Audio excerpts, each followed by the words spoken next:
All right, everyone.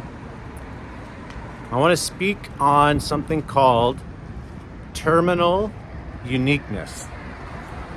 This was a concept introduced to me by a psychologist. Her name was Beth in Rehab in Panoka. And it's described this way. You know, all people who struggle with substance abuse or alcohol abuse, drug abuse, addiction, right? They have a similar problem, but the circumstances that drive them to using that substance or that issue or that problem, the circumstances are different, right? So you'll hear the old expression where a guy potentially will say, you know, listen, okay? If you had my wife, you would drink too. And, you know, the implicit thing he's saying is that if we had his problem, we would react the same way. And the issue here is that obviously we all have different problems, right? But when you isolate yourself and suggest that your life circumstances would lead anyone to the outcome you found, drinking or using drugs, you can't get help. And so I definitely fell into this a lot of times when I was going through the cycles of recovery and trying to quit, because I would say, well, other people don't have my circumstances. You know, I went to the seminary. You don't know what that's like. You don't have my life circumstances, so you can't understand my problem. But that's a lie, because all the people at an AA meeting have a problem with booze. They just get there differently.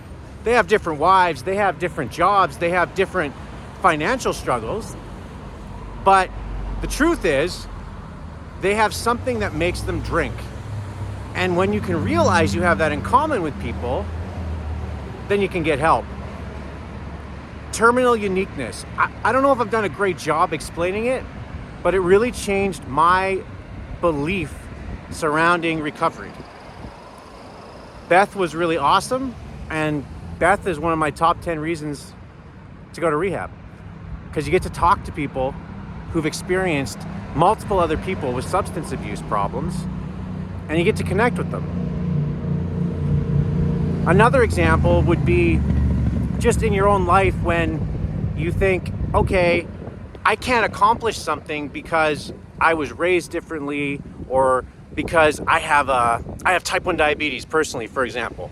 And so I have type 1 diabetes, which means I can't, you know, exercise like other people. But the truth is, other people have different struggles that aren't type 1, and they still exercise. So it's the same with substance abuse, right? The things that drive you to drink are never going to be exactly the same as anyone else, because we all have unique lives. But don't fall into the trap of terminal uniqueness. You're still driven to drink for a reason. You're driven to the same outcome, which is numbing your emotions. You just get there in a different way. But that commonality can help you get better, because there's other people who have gotten better. And I got better. 2,200 days coming up. Sober Walsh.